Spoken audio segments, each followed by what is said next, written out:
Bonjour tout le monde, quelle joie de se retrouver encore aujourd'hui dans cette réflexion. Jésus nous parle aujourd'hui. Faut faire attention, hein? Jésus nous parle aujourd'hui. Le Seigneur veut te parler à toi qui écoutes présentement. Et ça, c'est très important. Donc, cette parole que je vais proclamer, Jésus veut te parler à toi. C'est sûr que la réflexion que je fais, ou que les intervenants font, ça a son importance, mais ce qui est le plus important, c'est comment ça va résonner dans ton cœur.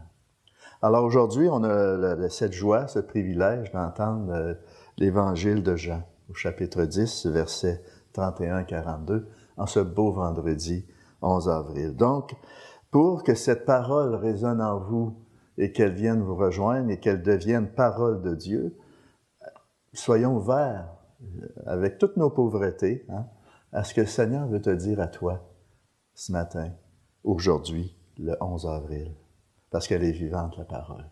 Et pour ça, si vous voulez bien, on va créer un espace en nous par cette belle prière que le Seigneur lui-même nous a enseignée, si vous voulez bien. Oui, Seigneur, on te remercie d'être le pain de ce jour. Nous te prions vraiment pour que ta parole résonne dans nos cœurs et qu'elle prenne vie. Notre Père qui es aux cieux, que ton nom soit sanctifié, que ton règne vienne, que ta volonté soit faite sur la terre comme au ciel. Donne-nous aujourd'hui notre pain de ce jour. Pardonne-nous nos offenses comme nous pardonnons aussi à ceux qui nous ont offensés. Et ne nous laisse pas entrer en tentation, mais délivre-nous du mal. Car c'est à toi qu'appartient le règne, la puissance et la gloire, pour les siècles des siècles. Amen. Au nom du Père, du Fils et du Saint-Esprit. Amen. Honneur et gloire à toi, Seigneur, Jésus, source d'amour, toi le chemin de vie, le roi de la paix, Jésus, Jésus, Jésus. Le Seigneur soit avec vous. Évangile de Jésus-Christ selon saint Jean. Gloire à toi, Seigneur Jésus. En ce temps-là, de nouveau, des Juifs prirent des pierres pour lapider Jésus. Celui-ci reprit la parole. « J'ai multiplié sous vos yeux les bonnes œuvres qui viennent du Père. Pour laquelle de ces œuvres voulez-vous me lapider? » Ils lui répondirent, « Ce n'est pas pour une bonne œuvre que nous voulons te lapider, mais c'est pour un blasphème. Tu n'es qu'un homme et tu te fais Dieu. » Jésus répliqua, « N'est-il pas écrit dans votre loi, j'ai dit, vous êtes des dieux. » Elle les appelle donc des dieux, ceux à qui la parole de Dieu s'adressait, et l'Écriture ne peut pas être abolie. Or, celui que le Père a consacré et envoyé dans le monde, vous lui dites, tu blasphèmes. Parce que j'ai dit, je suis le Fils de Dieu. Si je ne fais pas les œuvres de mon Père, continuez à ne pas me croire. Mais si je les fais, même si vous ne me croyez pas, croyez les œuvres. Ainsi, vous connaîtrez, et de plus en plus, que le Père est en moi, et moi dans le Père. Eux cherchaient de nouveau à l'arrêter, mais il échappa à leurs mains. Il repartit de l'autre côté du Jourdain, à l'endroit où, au début, Jean baptisait, et il y demeura. Beaucoup vinrent à lui, en déclarant, « Jean n'a pas accompli de signe, mais tout ce que Jean a dit de celui-ci était vrai. » Et là, beaucoup crurent en lui. Acclamons la parole de Dieu. Louange à toi, Seigneur Jésus.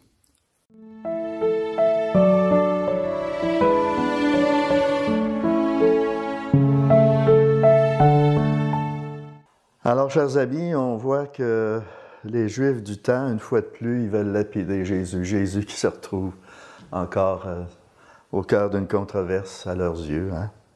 Ils en oublient même les bonnes œuvres que Jésus a faites pour ne retenir qu'une chose impardonnable à leurs yeux.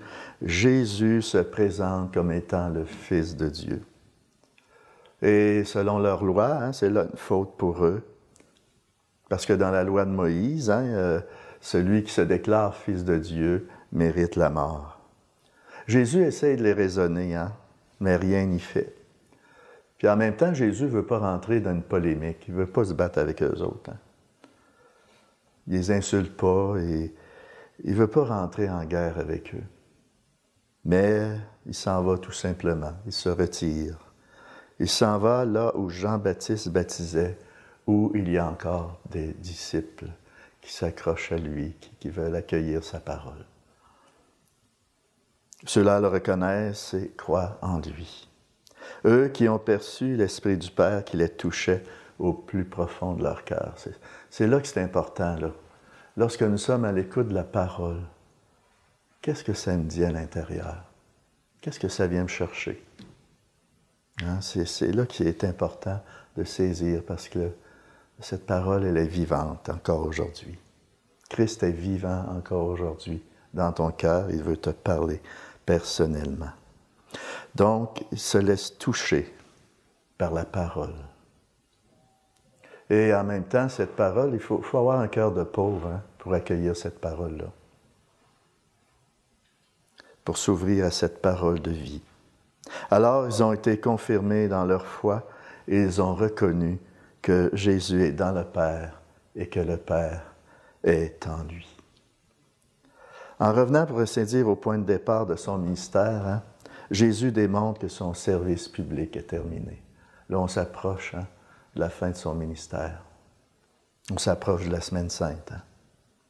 Et cette Semaine Sainte va s'accomplir dans l'aujourd'hui de nos vies. C'est pas quelque chose qu'on veut célébrer, qui s'est vécu il y a 2000 ans. Elle se rend actuelle encore aujourd'hui, à chaque année. Le Seigneur actualise ces événements dans lesquels nous étions absents il y a 2000 ans. Alors pour nous aussi, revenons aux choses du commencement. À chaque fois qu'on plonge dans la parole de la Genèse à l'Apocalypse, le Seigneur veut te dire quelque chose dans ton cœur. Il veut graver sa parole en toi. Et c'est toute l'histoire sainte qui nous est révélée en Jésus.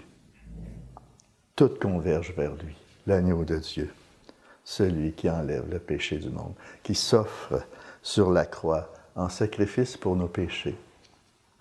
Donc, c'est là une importante leçon pour nous, et particulièrement pour ceux et celles qui veulent témoigner de leur foi dans leur milieu, qui veulent évangéliser.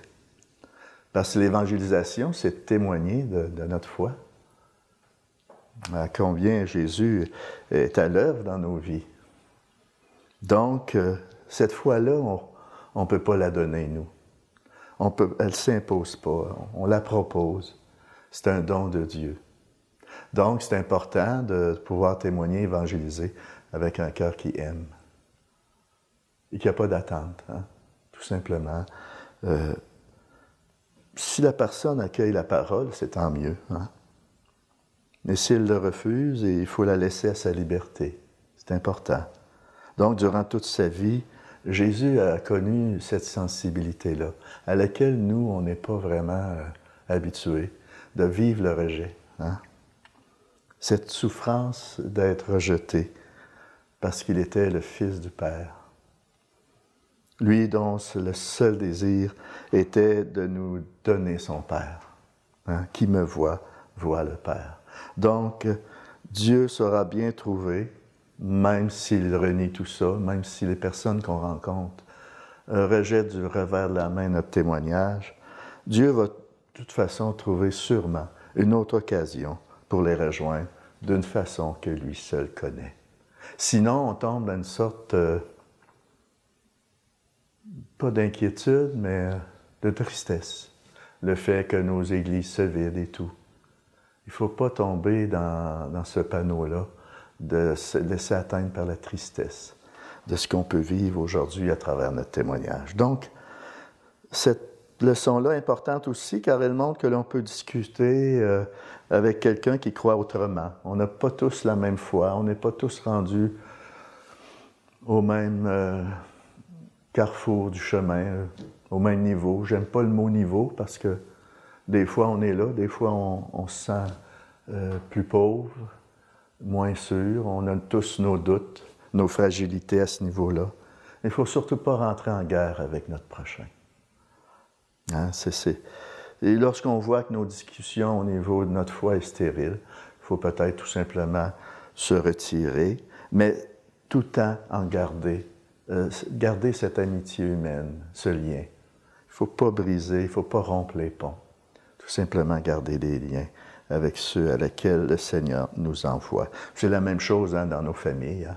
On vit ça dans nos relations amicales aussi, professionnelles, et même dans nos loisirs. C'est tout simplement être ce signe de la présence de Dieu dans notre milieu. Donc, surtout, chers amis, le message d'aujourd'hui, je pense qu'il est différent pour chacun et chacune, mais ne cessons jamais, jamais d'écouter la parole de Dieu. Parce qu'au jour où nous cessons d'écouter la parole, de s'en nourrir, on finit par prendre la place de Dieu et devenir nous-mêmes le centre de notre vie. La parole nous descend de nous-mêmes. Elle nous remet dans la posture du disciple du Maître qui nous parle, nous enseigne et qui nous fait vivre. On est en recherche de maîtres, hein, je me souviens dans le temps du renouveau charismatique, hein, dans les années 80, 90, on courait après des prédicateurs chevronnés avec les grands charismes de la parole et tout. Puis c'était normal, on était séduits par la parole et tout. Et aujourd'hui, on sent un délaissement, hein, on ne voit plus on n'a plus de retraite et tout ça. Mais je pense que le Seigneur veut ça comme ça, pour tout simplement nous retrouver ensemble, comme chrétiens, dans nos maisons, à méditer sur sa parole. C'est lui le Maître. C'est lui le Maître, c'est pas hein, on a connu des gens rêveries, des noms là, qui... Et je pense que leur rôle, ils l'ont bien exercé, hein, parce que ça l'a ravivé beaucoup, l'engagement dans l'Église, dans nos paroisses. Moi-même, j'ai été converti dans le renouveau charismatique par tous ces rassemblements qui m'interpellaient et qui ont permis que j'embrasse la foi. Donc, ça n'empêche pas que le Maître est encore là au milieu de nous, par sa parole. Il est le Verbe qui s'est fait chair, qui nous parle, nous enseigne et qui nous fait vivre. Donc, Jésus est encore ce signe que Dieu est présent au milieu de nous, avec les personnes que nous sommes. Hein? Avec toutes nos pauvretés, nous formons le corps du Christ. Donc, la plus belle des choses, il ne faut pas perdre de vue, c'est d'honorer l'être humain. De profiter au maximum de nos rencontres, que ce soit notre travail, dans nos loisirs, dans nos familles. Ne pas prendre comme acquis les rencontres que nous allons vivre comme disant, en voyant ça comme des choses toutes faites, toutes comprises d'avance. À chaque rencontre, il y a quelque chose de neuf qui jaillit en nous. Et il en va de même pour la parole de Dieu, ce Christ qui nous rencontre à travers sa parole. De découvrir que l'être humain est le plus éclatant signe de la vie de Dieu. Donc, je termine avec ceci. Hein. Puissions-nous, en cette fin de carême, prendre le temps de contempler Jésus dans le mystère de sa mort, de sa résurrection. Dans tout ça, il est venu refaire nos vies. Dans la semaine sainte, si vous voulez bien, laissons Jésus venir nous visiter dans toutes nos morts. Dans toutes nos morts qui nous habitent. Peut-être que toi qui écoutes présentement, tu as la mort dans l'âme. Tu es en train peut-être de vivre un deuil. Ça peut être un deuil aussi de savoir que tu es de moins en moins autonome, que tu dépends plus des autres.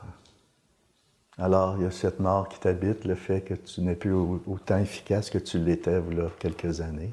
On vit toutes sortes de morts. Hein? Le Seigneur vient te visiter à travers cette mort-là. Il vient te prendre, il descend dans nos tombeaux et dans cette semaine sainte, il veut rouler la pierre pour que tu puisses à ton tour ressusciter avec lui, hein, par lui, avec lui et en lui, pour renaître de nouveau, pour naître à nouveau dans ce monde nouveau, cette terre nouvelle à laquelle tu es invité à chaque jour, à chaque semaine, à chaque mois, à chaque année. Le Seigneur continue à nous transformer. Le Seigneur nous transforme. Dieu nous transforme et change le monde. Voilà le cœur de notre foi. Et c'est la grâce que je vous souhaite en cette semaine sainte, de tout mon cœur. Et que par cette bénédiction, le Seigneur puisse vous donner la grâce de cette pauvreté, d'accueillir son action dans vos vies. Oui, on va méditer toute la passion du Christ, mais laissez-vous visiter par le Christ qui vient au cœur de votre misère, de votre peine, de vos morts, de vos tombeaux, et qu'il puisse vous ressusciter là-dessus, de croire qu'il est à l'œuvre en vous. Alors, bonne semaine sainte, et sur ce, je vous bénis, que le Seigneur vous remplisse de sa vie, ainsi que les vôtres, au nom du Père, du Fils et du Saint-Esprit. Amen. Allez, et demeurez dans la paix du Christ.